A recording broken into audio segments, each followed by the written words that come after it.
When was the last time God called you to do something that scared you, or thrilled you, or excited you? According to the Barna Group, 68% of evangelical Christians now claim that their faith, their relationship with Jesus Christ, has grown dull and boring. Think about that. That's staggering. That's nearly 2 out of every 3 church members who claim that their relationship with Jesus has grown dull and boring. Does that describe where you are right now? Has your relationship with Jesus grown dull and boring? I don't disagree with this statistic, but what I would disagree with anyone who claims that Jesus is the reason or the cause of things growing dull and boring. Jesus is anything but dull and boring. Boring people don't attract thousands of people to come hear them preach. Boring people don't have folks at weddings approach them to make the wedding a little better. Boring people don't have crowds shout accolades as they enter into cities and throw palm branches before them. Boring people aren't crucified for their beliefs. Boring people don't have martyrs sacrifice everything for their cause. Boring people don't change the world. So in my opinion, Jesus is anything but dull and boring. And so if Jesus isn't to blame for the relationship growing dull and boring, then that must mean that the problem lies with us. Today, we're reminded of a story of a group of men, unbelievers in fact, who are invited by God to go on an incredible journey, a journey filled with excitement and thrill and wonder. And in the process, they remind us of what it means for all of us to be called by God and to follow His lead. They remind us that God calls each and every one of us to be part of His incredible story, to join Him on an amazing adventure, an adventure filled with risk and high cost, a journey that will require great humility, a journey, though, that'll be worth any sacrifice we make. This group of men are known as the Magi, or some of your Bible translations may have wise men. They're anything, though, but kings. They're not kings. These guys were a group of men from ancient Persia or modern-day Iran, and they were highly professional and highly educated. They were trained in astrology. They were trained to read signs of the time. They studied the religious texts of all kinds of different religions. And so when a star rose in the east, they somehow knew that that star meant that the long-awaited King of the Jews had arrived. Now, the question that's kind of always plagued me is, how exactly did they know from that one little star that it meant that the long-awaited Jewish king had arrived? I mean, did the star really tell them all of that? Or did God maybe send them some sort of sign, or did He send them an angel that explained all of this? Well, I have a little theory. It's just a theory. It's speculative. I can't actually prove it. But I am willing to bet you a coffee when we get to heaven at the celestial Starbucks that I'm right, okay? So when we get to heaven, we can ask Jesus, and if I'm right, I get a coffee at the celestial Starbucks. And here's my theory. It's a little bit of an aside, but it will all come back around. The Magi, as I said, were from ancient Persia, or what's modern-day Iran, or what would have been even more anciently called Babylon, right? And we know that Babylon, 600 years prior to this story, attacked Jerusalem, destroyed the city, killed thousands, and carried thousands off into captivity and exile. This was a really dark time in Israel's history. But one of the few bright spots in this time in history is the story of Daniel.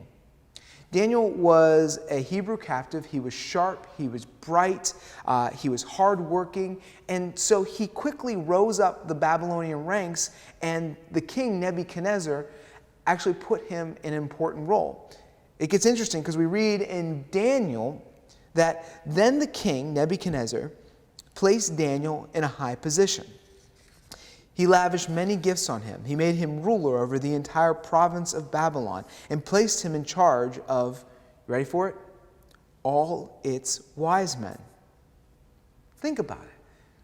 So not only was Daniel one of the Magi, he was placed in charge of the Magi. And so it makes sense to me that since Daniel was in charge of the Magi, he would have taught the Magi about the long-awaited coming Messiah. The prophecy told of this coming king who would put the world to rights. And the Magi would have learned from Daniel about the coming king. And so when they saw that star, they remembered the lesson that Daniel had taught them 600 years prior. Now, I know it's speculative, and like I said, I'm willing to bet you a coffee at the Celestial Starbucks that I'm right. But I think what that reminds us is that God is in the business of putting all of us in the right place at the right time. Even if it doesn't look like we're in the right place at the right time. I mean, I'm sure Daniel didn't think living in exile was at the right place at the right time. And I'm sure the Magi didn't think that having to travel 900 miles to the east was the right place at the right time. But God calls each of us at the right place at the right time to go on these incredible journeys, to join Him in His work here and now. So I think one of the obvious lessons that we learn from this story is that God is always at work in this world, accomplishing His good purposes and plans, and that He then invites us in those moments to join in that work, to be part of the story, to be part of the adventure. The question is, how will we respond? When we see that God is working in and through our lives, how will we respond? Will we respond with yes?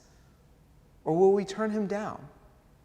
I think for many of us, the reason why our faith and why our relationship with Jesus has grown dull and boring is because we've been turning Him down and on joining Him in these adventures. The Magi responded with a bold yes. They responded with faith into the unknown. Maybe some of us need to respond with that same yes and faith. The other lesson that I think we learn from the Magi is that just because God calls us on these journeys doesn't mean that the journey is necessarily going to be easy or smooth. I mean, it certainly was no walk in the park for these Magi, right? I mean, think about it. These guys had to travel a great distance just to get to where they were hoping to find this baby. But I think this is the real rub for us as American Christians. We don't like to think that God calls us to hard tasks. We like to think that when God calls us to something, that it's always going to be easy, that the doors are always going to be swung wide open, we'll have no challenges, no difficulties. Many of us think that when God calls us to follow Him, that the journey should, for some reason, always be smooth. I remember once, when I was in seminary, there was a guy who was just ready to throw in the towel. He was ready to call it quits. It wasn't seminary that was really killing him. It wasn't the schoolwork or anything. It was all of the other demands around seminary. It was the financial strain that was putting on his family. It was trying to hold down a steady job while going to school and trying to find opportunities to gain ministry experience. It was all of the time demands that was placed upon him and that was taking away time from his family. And he was just kind of falling apart. And I remember him saying in this moment, I thought following God, following His calling, would be easy.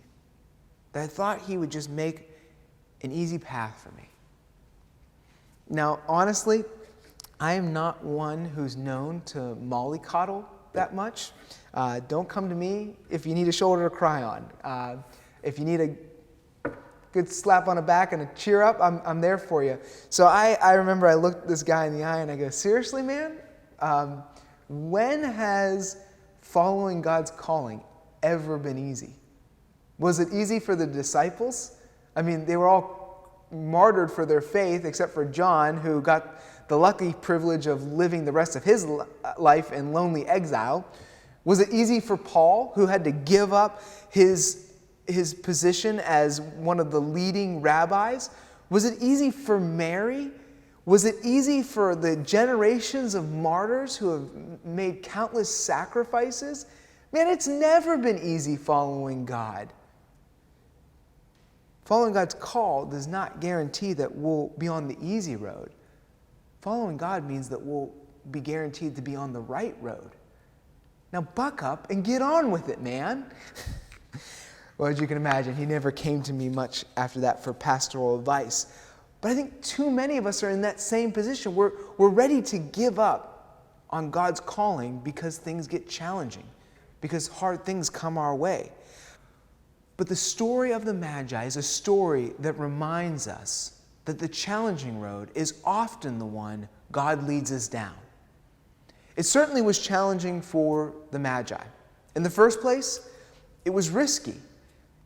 Every time I study this story, I'm more and more impressed by the Magi's willingness to take on such risk. First, they were willing to travel 900 miles into a foreign land just in the hopes of finding this baby. Traveling that sheer distance during this time was dangerous business. But more than the travel, I'm impressed at their willingness to take on the risk of facing and confronting King Herod. Herod was absolutely brutal. This man was crazy. He even murdered his own family because he thought they were forming a coup against him. And the Magi would have to defy King Herod. Do you think that was risky? Yeah, I'd say that was tremendously risky. But when we follow Christ, when we follow God's call and his lead, he often leads us down risky roads, things that we would never do naturally. But Jesus made it very clear, following him would not be easy. In fact, he says at one point, following him means that he is going to send us out like sheep among the wolves. That's risky business. Following is risky. But I love the quote which says, "He who kneels before God can stand before any man." Following God may be risky, but not following him is even riskier. Second, it was costly for these Magi. It cost them a lot. When the Magi finally found Jesus, we're told that they presented him with gifts of gold and frankincense and myrrh, to which later Mary looked at her husband and said, "I can't understand why some people just don't stick to the baby registry. Our kid has no crib for a bed, but he's got incense for days." I'm kidding. Now, there's been a lot of ink spilled on the symbolism of the gold and the frankincense and the myrrh, and I'm sure there's some credibility to all of that. But I think the main point, the big idea behind the gifts, is that the gifts were costly. Following God will be costly. God's grace is freely given, but it's not cheap. This story shows us that when we truly kneel before Jesus, it costs us a lot. Later, when Jesus was older, he would grow up and say, anyone who does not renounces all that he has, that is, anyone not willing to sacrifice for him, cannot be his disciple. God's grace is free, but it's costly. The reformer Martin Luther once wisely said, "A religion that gives nothing, costs nothing, and suffers nothing is worth nothing." So, following God's lead will cost us everything.